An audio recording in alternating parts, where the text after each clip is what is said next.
Olá, queridos alunos! Nesse vídeo, como prometido, vou falar um pouco sobre análise combinatória. Então, dados de como as coisas funcionaram ou ocorreram no passado, eles são muito importantes, porque eles podem contribuir para a gente fazer previsões de como as coisas vão ocorrer no futuro. E nesse sentido, isso melhora a capacidade do ser humano de prever como vai ser o futuro, e inclusive do ser humano poder intervir no futuro e alcançar o objetivo que ele deseja. Tá? Então, nesse sentido, é importante a análise combinatória porque ela é um ramo da matemática que quantifica as possibilidades de como podem ocorrer os eventos futuros. Da definição da análise combinatória, a gente diz que é um ramo da matemática que estuda a quantificação das possibilidades para determinados eventos. E uma das preocupações são os métodos de contagem, sejam eles diretos ou indiretos. Em uma aula anterior eu falei um pouquinho sobre conjuntos, Então temos aí um exemplo de um método de contagem. Se a gente falar sobre o conjunto das partes, isso é, qual é o conjunto de todos os subconjuntos de um conjunto? Nós teríamos um método de contagem. Por exemplo, se a gente tem um conjunto que é formado pelos elementos 1, 2 e 3, quem seria o conjunto das partes dele? Seriam todos os conjuntos, subconjuntos desse conjunto. A gente começa pelo conjunto vazio, tá aqui conjunto vazio, o conjunto formado pelo elemento 1, pelo elemento 2, pelo elemento 3, 1, 2, 1, 3, 2, 3 e o próprio 1, 2, 3. Então, a gente pode ver que temos 2 elevado a k elementos. Isso é, nesse caso, são 3 elementos, então ficaria 2 elevado a 3, 2 vezes 2 vezes 2 é igual a 8. Nós teríamos aí 8 elementos. Para quem gosta de jogo, a gente também pode falar, por exemplo, de quantas formas a gente pode sortear 6 números em 60, que isso seria quantas combinações podem ocorrer ali com os números da Mega Sena. Então, se eu tenho que tirar 6 números de 60 números, de quantas formas isso pode acontecer? Inclusive, com isso, você pode até calcular a probabilidade depois de acertar na Mega Sena. A gente também pode falar, por exemplo, de quantas combinações de roupa a gente pode ter, Se a gente tem, por exemplo, 2 calças e 3 camisas, Quantos conjuntos a gente poderia ter desse conjunto de roupas, de calças e camisas? A gente poderia ver que seriam 6, que seria igual a 2 vezes 3. Outro problema que poderia ser resolvido por esse tipo de análise combinatória seria assim, se eu tenho uma sala com 30 alunos, de quantas formas eu posso formar grupos de 5 alunos? Nesse vídeo, nós vamos abordar alguns principais tipos de contagem. A gente vai começar pelo princípio multiplicativo, depois contagem de divisores, princípio aditivo, o princípio da casa dos pombos, fatorial, permutação, arranjo e combinação. Aí eu vou explicar cada um deles para vocês entenderem melhor e depois faremos exercícios. Então, se um evento A ele ocorre de N maneiras diferentes, e se para cada uma dessas maneiras a gente pode ter um evento B, que ocorra de N maneiras diferentes, bem similar àquele problema das calças, da camisa, então o número de maneiras diferentes que esses 2 eventos podem ocorrer de forma associada é M vezes N. Por isso que se chama princípio multiplicativo. Um outro exemplo aqui, utilizando roupas, seria se eu tenho 3 calças e 4 blusas, eu teria ao todo 12 formas de vestir esses conjuntos, que eu multiplicaria o número de calças pelo número de camisas, de blusas. Com base no princípio multiplicativo, a gente também pode calcular a quantidade de divisores de um número natural. Então, o primeiro passo vocês aprenderam lá na escola, que é faturar um número natural apenas em números primos. Então, para exemplificar, a gente pode aqui trabalhar com o número 60. A gente vai dividir por 2, que é o primeiro primo, aí vai dar 30, vai dividir por 2, vai dar 15, vai dividir por 3, aí vai dar 5 e vai dividir por 5. Então, nós podemos representar o 60 como ser 2 elevado ao quadrado vezes 3 elevado à primeira potência, vezes 5 elevado à primeira potência. Então, assim, a gente pode dizer, né, que um número ele pode ser definido a partir das potências de números primos, que são seus divisores. Então, como eu falei, todos os números podem ser definidos pela potência dos seus números primos, né? E dessa forma a gente também pode fazer o quê? A gente pode representar esses números de forma que o expoente dos números primos, as potências, né, desses números primos, nas possibilidades, quando elas são multiplicadas, eu tenho um número total de divisores daquele número. Por exemplo, 60. A gente viu lá que 60 era 2 elevado à segunda potência, mais 3 elevado à primeira, mais 5 elevado à primeira. Então, nós temos três opções, três possibilidades para o 2, que é 0, 1 e 2. Duas possibilidades para o 3, que é 0 e 1. E duas possibilidades para o 5, seria 0 e 1. Então, a gente pode multiplicar 3 vezes 2 vezes 2, né? Que dá 2 vezes 3, 6, vezes 2, 12. Então, a gente consegue ver o número de divisores que o número 60 tem. Então, observe que a gente pode falar que os expoentes dos divisores primos, né, de 60 era 2, 1 e 1. Então, basta somar mais 1 para cada um deles, né, e a gente multiplicar eles, que a gente vai ter o número total de divisores daquele número. Agora vamos falar de outro princípio fundamental de contagem, que é chamado princípio aditivo. Ele é utilizado para quando nós temos eventos que são mutuamente exclusivos, né? Então, seja, se um ocorrer, o outro não ocorre. Nesse caso, a gente pode usar o princípio aditivo, né? Por exemplo, para ilustrar esse exemplo, a gente pode falar que João precisa se calçar e ele possui 3 opções de tênis e 2 de sapato. Então, se a gente for ver todas as opções que ele tem, a gente vai somar, 3 mais 2 vão ser 5 opções de calçado. Quer dizer, se ele veste um tênis, ele não pode vestir um sapato no mesmo pé. Por isso que a gente fala que são eventos mutuamente excludentes, que se um acontece, o outro não pode ocorrer. Então, havendo N eventos que são mutuamente exclusivos, né? Com P1 possibilidade para evento A1, P2 para a possibilidade de evento A2 e Pn para a possibilidade de evento AN, então o número de maneiras de um dos N eventos ocorrer é igual a P1 mais P2 mais 3 pontinhos mais Pn, porque eles pertencem ao princípio aditivo. Vejam que algumas questões ela pode vir com o princípio aditivo e multiplicativo ao mesmo tempo, né? Nesse caso aqui, ó, esse exemplo, vamos considerar que Maria precisa se vestir e se calçar. Ela tem 4 vestidos, 2 saias, 3 blusas e 5 sapatos.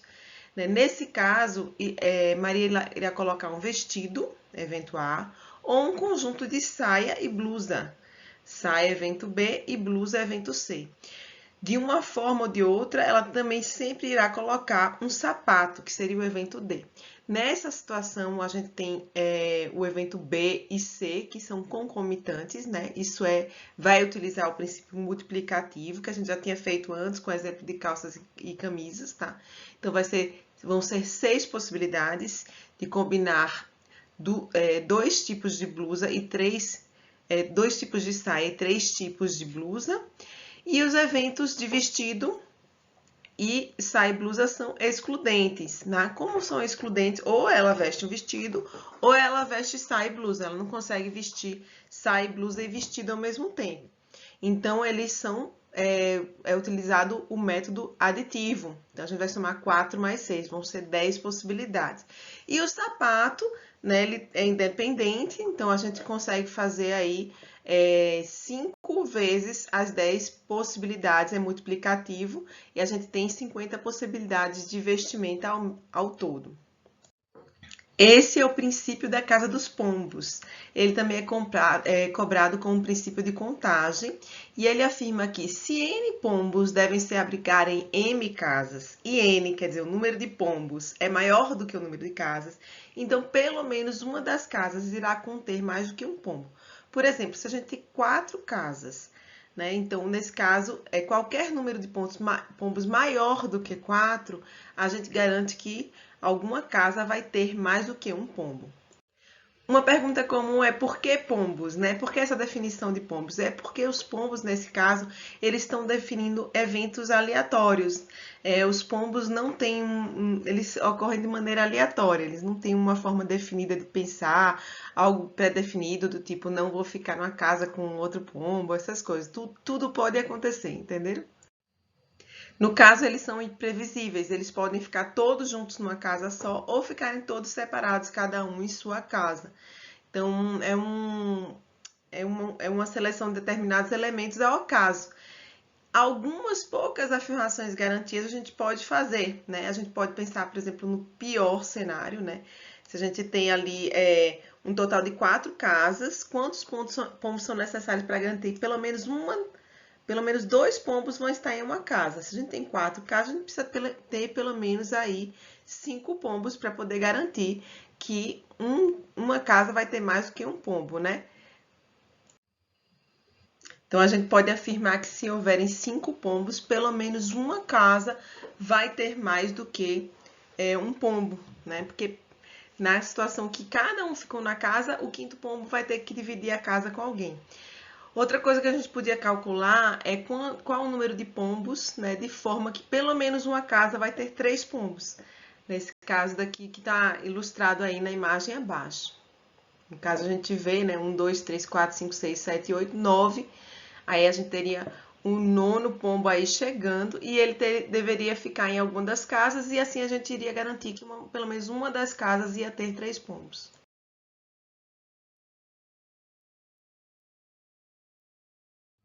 O princípio da casa dos pombos também pode ser usado para vários outros tipos de problema, né? Por exemplo, se a gente tem quantas pessoas a gente tem que ter em algum lugar para garantir que pelo menos 2 façam aniversário no mesmo mês. Então, a gente consegue ver que tem que ser 13 pessoas, né? Porque se a gente tem 12, o pior caso, o pior cenário seria que cada uma faça aniversário em um mês. Mas, se chega uma 13ª, inevitavelmente, algum mês vai ter 2 aniversariantes. Então, esse princípio pode ser utilizado também para a resolução de outros tipos de problema. Um conceito muito importante é o fatorial de um número natural, porque ele vai ser usado bastante para a gente calcular tanto permutação, quanto arranjo, como combinação, tá? Então, o que é o fatorial de um número? Ele é representado por n, essa exclamaçãozinha aí, e eu vou explicar para vocês aqui no próximo slide. O fatorial de número é o produto dele com todos os seus inteiros menores que ele. Então, 1 fatorial é 1. 5 fatorial é 5 vezes 4, vezes 3, vezes 2, vezes 1. 10 fatorial, 10 vezes 9, vezes 8, vezes 7, vezes 6, vezes 5, vezes 4, vezes 3, vezes 2, vezes 1. Generalizando, se a gente tem n fatorial, vai ser n menos 1 fatorial, vezes n menos 2 fatorial, vezes 3 pontinhos, até vezes 2, vezes 1. Olha, uma exceção para essa definição seria o fatorial de zero, que ele é sempre igual a 1. Uma forma de escrever o fatorial é em função de outro fatorial, né? Por exemplo, a gente está vendo aí 5 fatorial. Eu posso dizer que é 5 vezes 4 vezes 3 fatorial. Não preciso, né? Isso vai ser muito utilizado lá na frente para a gente simplificar, né? Quando tiver numerador e denominador, a gente vai poder simplificar isso daí sem precisar deixar os cálculos tão longos e ter que fazer tantos cálculos, tá? Então, por exemplo, 3 é o 10 fatorial, é 10 vezes 9, vezes 8, vezes 7, vezes 6, vezes 5, vezes 4, vezes 3, vezes 2, vezes 1. Eu podia colocar aqui 3 fatorial. Como se eu viesse aqui para essa chaves, eu podia colocar aqui, ó, no 8, aí seria 10 vezes 9 vezes 8 fatorial. Então, aí eu já teria simplificado. Já na permutação, a gente vai usar esse conceito de fatorial, né? O que é permutar? Trocar de local. Então, é tirar os elementos de uma determinada ordem e colocar eles em outra ordem. Essas técnicas de permutação, elas permitem você calcular diversas formas de ordenar os seus elementos. Vamos dar um exemplo para poder ficar mais claro, né? Se a gente tem Ana, Beta e Caio, né? Que é um grupo de estudos, eles vão ser avaliados e eles vão ser ranqueados, né? De acordo com o resultado. Supondo que não há empates e que uma pessoa não pode ser primeiro e segundo lugar ao mesmo tempo, de quantas formas pode acontecer esse resultado, né? Vai ter que ter um primeiro lugar, um segundo lugar e um terceiro lugar. Então, como o exemplo é pequeno, a gente pode contar todas as possibilidades de resolver. mas vamos experimentar outra forma. Eu podia sair colocando Ana, Beto e Caio. Ana, Caio e Beto. Beto, Ana e Caio. Beto, Caio e Ana. Caio, Ana e Beto. Caio, Beto e Ana. Eu podia colocar dessa forma e dariam aí 6 grupos de possibilidades de resultado do evento. Então, na permutação simples, a gente fala assim, olha, na primeira posição, quantas opções eu tenho? Eu tenho 3, porque nenhum foi escolhido ainda, então tenho 3. Na segunda opção, na segunda posição ali, eu já tenho 2, porque um já foi escolhido na primeira. E na terceira opção só vou ter 1. Então, você pode fazer o fatorial de 3, né? Que é 3 vezes 2 vezes 1, utilizando de forma similar o princípio multiplicativo.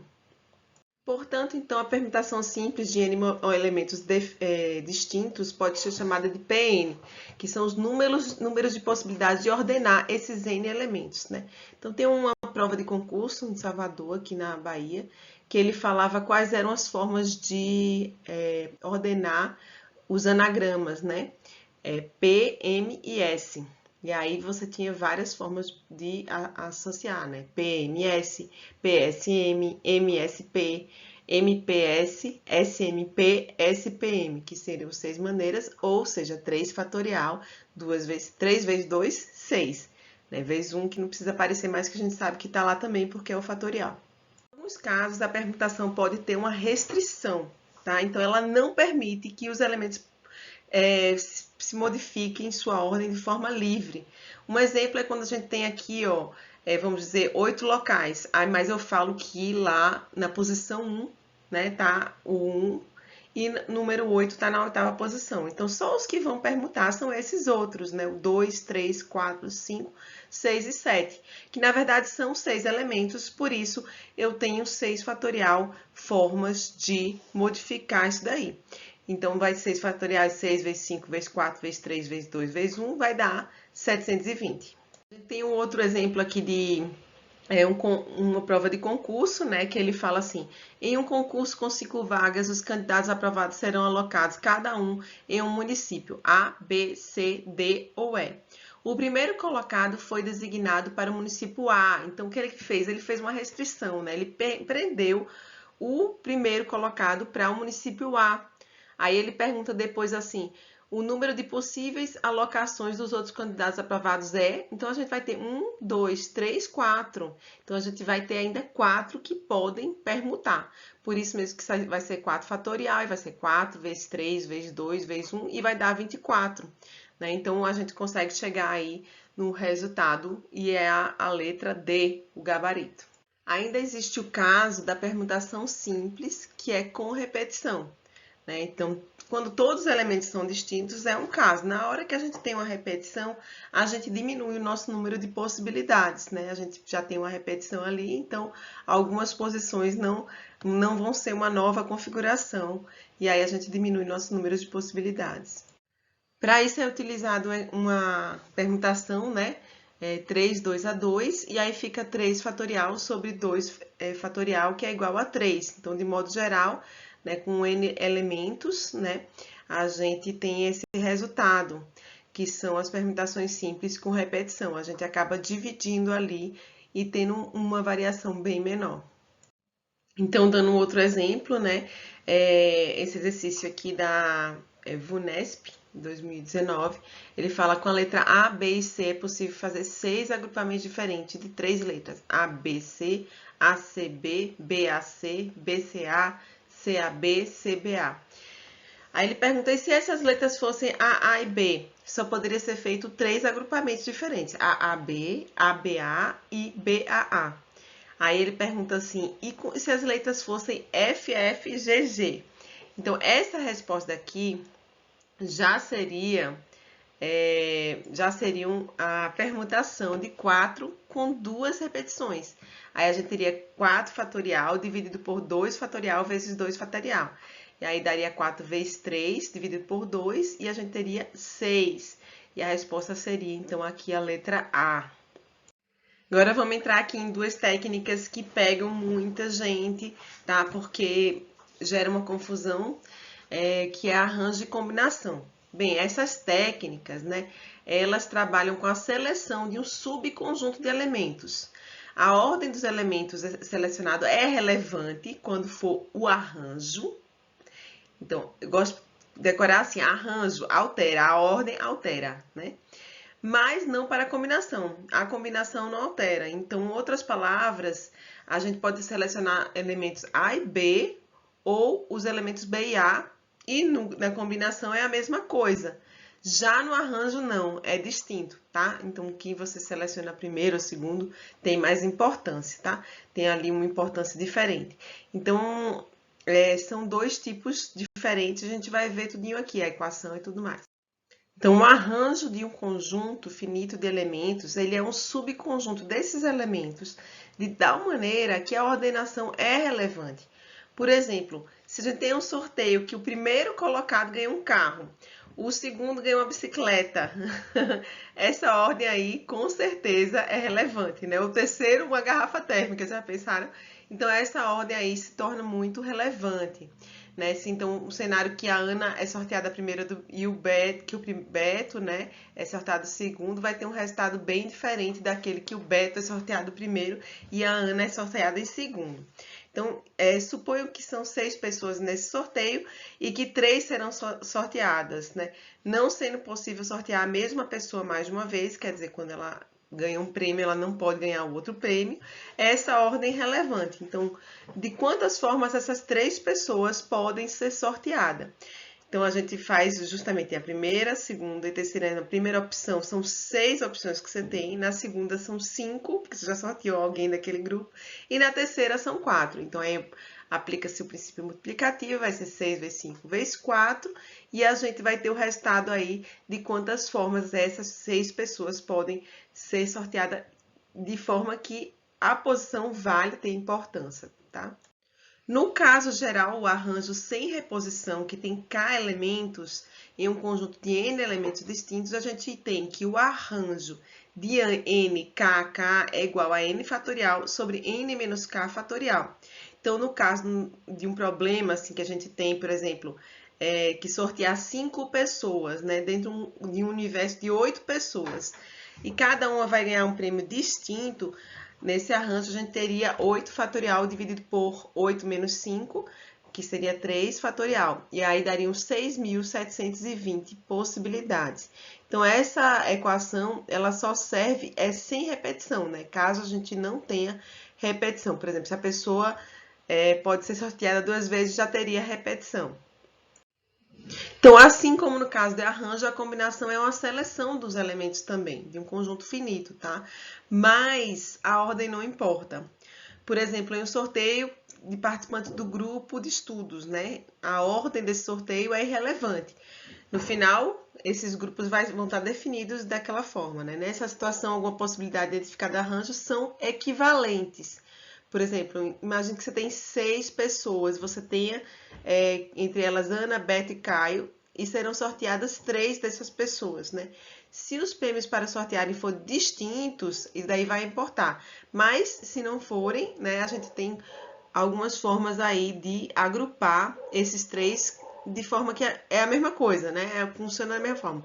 Se eu falar Ana, Beto e Caio, Beto, Caio e Ana, Ana, Caio e Beto, Caio, Ana e Beto, Beto, Ana, Caio, Caio, Beto e Ana, é a mesma coisa. Então, a gente acaba que tem aquela quase a mesma equação, né? Só que é a da combinação, que vai ser a combinação de 6, 3 a 3 é igual ao arranjo dividido o arranjo de 6, 3 a 3, dividido pela permutação de 3. Então, vai ficar 6 fatorial sobre 3 fatorial vezes 6 menos 3 fatorial.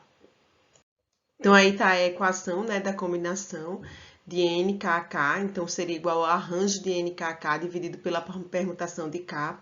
Assim, quando a gente coloca, né, fica n fatorial sobre n menos k fatorial vezes k fatorial, tá? E um exemplo de uma questão, né? A gente tem ali, ó, Maria possui em casa 4 tipos de frutas e ela quer fazer uma vitamina com 2. De quantas maneiras ela pode fazer essa vitamina ali de frutas batidas com leite? Então, a gente começa a ver que isso é um exemplo de combinação, né? Porque Na hora que bater no liquidificador, não importa, né? Se foi a banana primeiro ou o mamão primeiro, vai ficar tudo misturado. Então, as formas de fazer a vitamina com as duas frutas, no universo de 4 frutas, é a combinação 4, 2 a 2. Assim, a gente teria essa equação que vocês estão vendo aí, que é 4 fatorial dividido por 2 fatorial vezes 4 menos 2 fatorial. E a resposta correta seria a letra D, que é 6 tipos de vitamina. Então, eu deixo aqui uma pergunta para vocês. Por favor, respondam aí nos comentários, né? Para eu ver quem realmente assistiu o vídeo até o final, né? Alguns dos meus alunos vão fazer testes e questões sobre isso daqui. É importante que a gente tenha essa interação. Quantas possibilidades eu tenho de sortear 6 números em 60?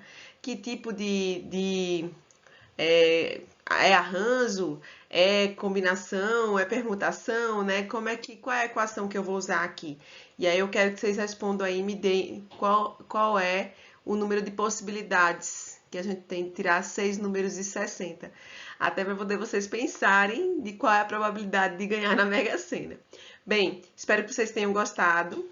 Agradeço e aqui no final desse vídeo, gostaria que vocês escrevessem lá no comentário a resposta da questão ou o que vocês acharam, tá? Fica aí à vontade, que eu fico muito feliz que vocês possam aí dizer o que acharam, para ver se eu continuo a fazer vídeos assim e tudo mais, tá? Um abraço, obrigada!